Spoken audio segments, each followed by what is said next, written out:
sahabat Fresh Juice, dimanapun Anda berada.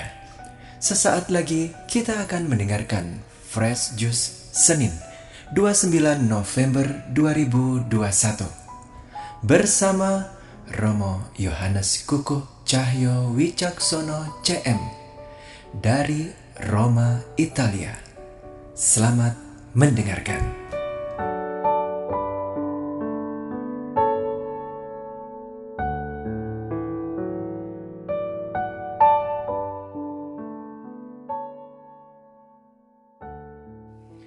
Sahabat Daily Fresh Juice yang terkasih dalam Tuhan Yesus Kristus, berjumpa kembali dengan saya Romo Yohanes Kukuh Cahyo Wicaksono CM dari Roma.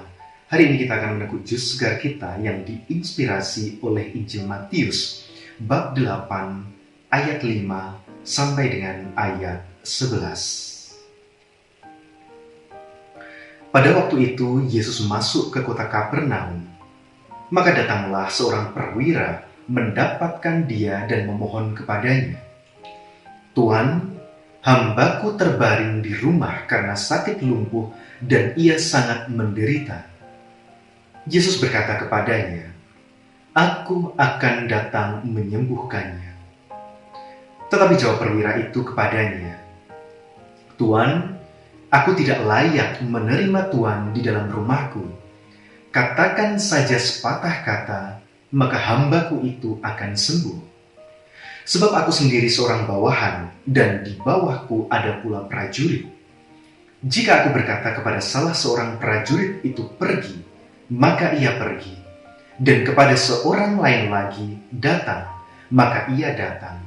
Ataupun kepada hambaku, kerjakanlah ini, maka ia mengerjakannya." Mendengar hal itu heranlah Yesus. Maka ia berkata kepada mereka yang mengikutinya, "Aku berkata kepadamu, sesungguhnya iman sebesar ini tidak pernah kujumpai pada seorang pun di antara orang Israel. Aku berkata kepadamu, banyak orang akan datang dari timur dan barat dan duduk makan bersama-sama dengan Abraham, Ishak dan Yakub di dalam kerajaan surga." Demikianlah Injil Tuhan. Terpujilah Kristus. "Tuan, aku tidak layak menerima Tuan di dalam rumahku, tetapi bersabdalah saja, maka hambaku akan sembuh." Dan setelah itu Tuhan Yesus berkata, "Sesungguhnya iman sebesar ini tidak pernah aku jumpai di Israel." Mengapa Tuhan Yesus memuji perwira tersebut bahwa dia memiliki iman yang besar? Apa dasarnya Tuhan Yesus mengatakan bahwa dia memiliki iman yang besar? Sahabat Daily Fresh Juice yang terkasih, marilah kita bertolak ke tempat yang lebih dalam. Sahabat Daily Fresh Juice yang terkasih, saya memiliki keyakinan kalau iman itu berkaitan dengan pergulatan. Semakin besar pergulatan yang kita alami untuk percaya kepada Tuhan, semakin besar juga kadar iman yang kita dapatkan. Semakin besar yang kita pertaruhkan untuk percaya kepada Tuhan, semakin besar pula iman yang kita peroleh. Semakin tidak ada yang kita pertaruhkan, semakin kita tidak mengalami pergulatan untuk mempercayai Tuhan, kita pun merasa bahwa ada yang kurang dengan iman kita.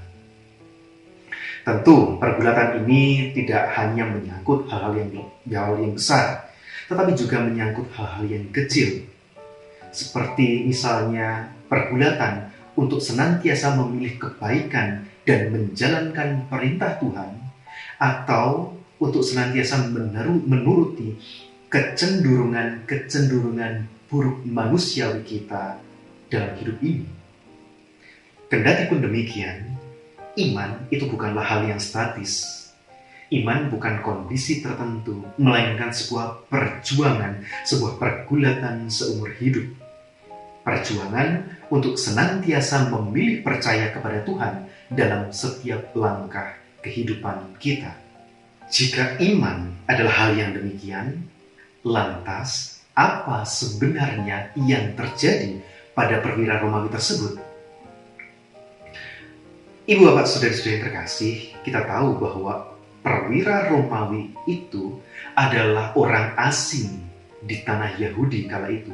Sementara Tuhan Yesus adalah orang Yahudi tulen yang pada saat itu sedang naik daun karena bisa menyembuhkan banyak orang sakit dan juga bisa menyentuh hati banyak orang dengan ajaran-ajarannya yang sungguh sangat manusiawi. Kendati pun demikian, ada banyak orang-orang Yahudi yang tidak suka juga terhadap Yesus. Dan uniknya, justru orang-orang terpelajarlah yang tidak menyukai Tuhan Yesus. Para ahli-ahli kitab suci, para ahli-ahli hukum keagamaan, justru merekalah yang tidak menyukai Tuhan Yesus. Bukan hanya tidak menyukai, tetapi mereka juga tidak percaya akan segala pewartaan dan juga mujizat-mujizat yang dia lakukan. Dan kini, kok bisa-bisanya ada orang asing yang menaruh kepercayaan yang begitu besar kepada Yesus? Mungkin kita kemudian bertanya, loh Romo, bagaimana kita bisa tahu kalau perwira Romawi itu menaruh kepercayaan yang besar, memiliki iman yang besar kepada Tuhan Yesus? Apakah kita melihat dari kata-kata yang diucapkannya tadi itu saja? Setidaknya itu indikasi awal yang bisa kita dapatkan. Karena bagaimanapun juga, kata-katanya juga mencerminkan kondisi batinnya. Kata-katanya mencerminkan pergulatan imannya.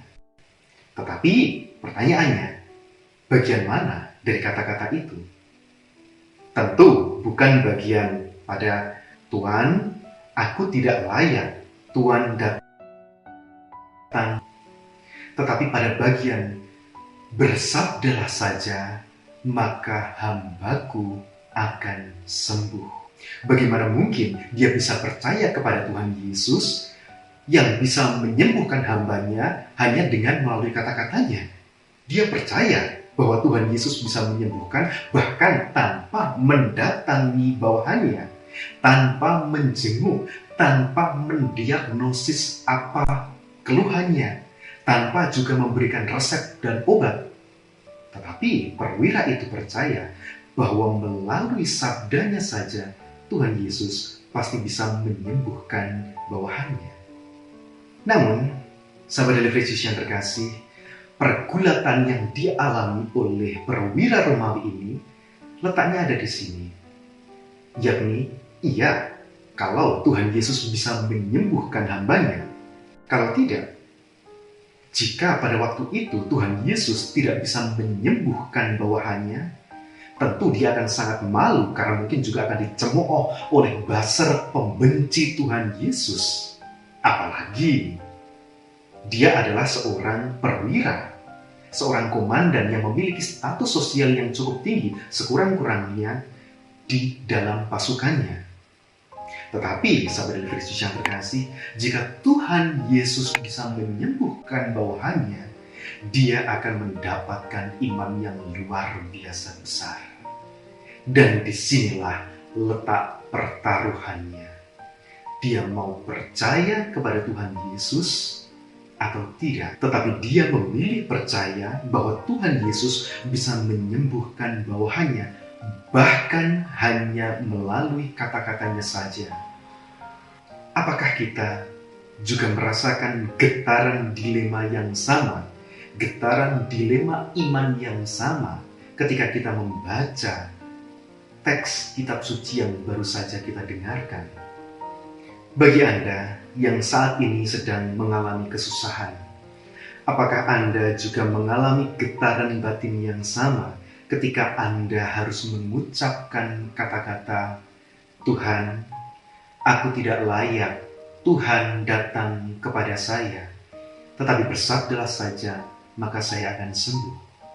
Bagi Anda yang mungkin pada saat ini sedang mengalami kesusahan finansial ekonomi dan Anda melihat bahwa jalan ke depan begitu gelap, apakah Anda juga memiliki pergulatan batin yang sama untuk berkata kepada Tuhan, Tuhan, saya tidak layak, Tuhan datang ke dalam rumah saya, tetapi bersabdalah saja, maka saya akan sembuh. Bagi Anda yang mungkin saat ini sedang mengalami keretakan hubungan rumah tangga, dan Anda merasa bahwa hubungan keutuhan rumah tangga Anda sedang berada di ujung tanduk, apakah Anda juga berani untuk berkata dan memiliki getaran iman yang sama seperti yang dialami oleh perwira tadi? Tuhan, saya tidak layak Tuhan datang ke dalam rumah saya, tetapi bersabdalah saja, maka saya akan sembuh. Maka keluarga saya akan utuh kembali. Bagi Anda yang mungkin pada saat ini mengalami kesepian dan tidak memiliki siapa-siapa untuk bisa menjadi teman berbagi, apakah Anda juga berani untuk kemudian berkata kepada Tuhan, Tuhan, saya tidak layak Tuhan datang kepada saya, tetapi bersabdalah saja, maka kesepianku ini pun akan sirna. Sahabat Delivery Church yang terkasih, tadi dikatakan bahwa Tuhan Yesus memuji iman perwira Romawi tersebut. Tetapi pertanyaannya, apakah iman itu muncul ketika perwira tadi mengucapkan kata-kata yang indah yang sudah kita ulang-ulang tadi? Tidak, jawabannya. Imannya dimulai ketika dia berani untuk berdiri, datang menemui Yesus, dan kemudian mendapatkannya dan memohon kepada Tuhan Yesus agar bawahannya sembuh. Sahabat Delivery Church yang terkasih, iman dimulai dari keberanian untuk datang kepada Yesus dan mengutarakan apa yang kita butuhkan dalam kehidupan ini. Benar bahwa Tuhan Yesus tahu segala hal yang terbaik bagi kita, tapi adalah baik juga bagi kita untuk kemudian juga bisa merenungkan, untuk bisa kemudian memohon dengan penuh kesadaran apa yang sebenarnya memang penting bagi kehidupan kita. Karena hanya dengan jalan demikianlah iman kita menjadi dewasa. Sahabat Delivery Church yang terkasih, hal yang menarik ialah bahwa kata-kata yang diucapkan oleh perwira Romawi tadi itu juga masuk ke dalam kata-kata, rumusan kata-kata yang kita doakan di dalam perayaan Ekaristi. Dan kata-kata itu ditempatkan di bagian yang sangat krusial sesaat sebelum kita menerima tubuh dan darah Kristus.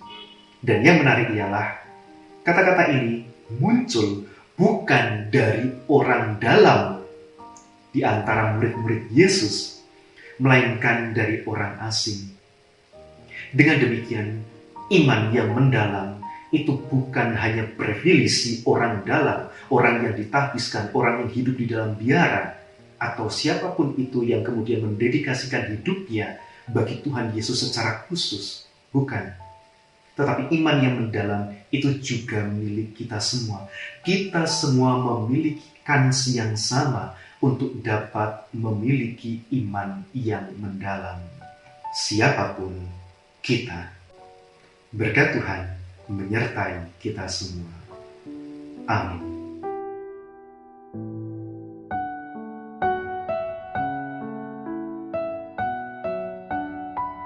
Sahabat Fresh Juice, kita baru saja mendengarkan Fresh Juice Senin 29 November 2021. Terima kasih kepada Romo Yohanes Kukuh Cahyo Wicaksono untuk renungannya pada hari ini. Sampai berjumpa kembali dalam Fresh Juice edisi selanjutnya. Jaga kesehatan dan salam Fresh Juice.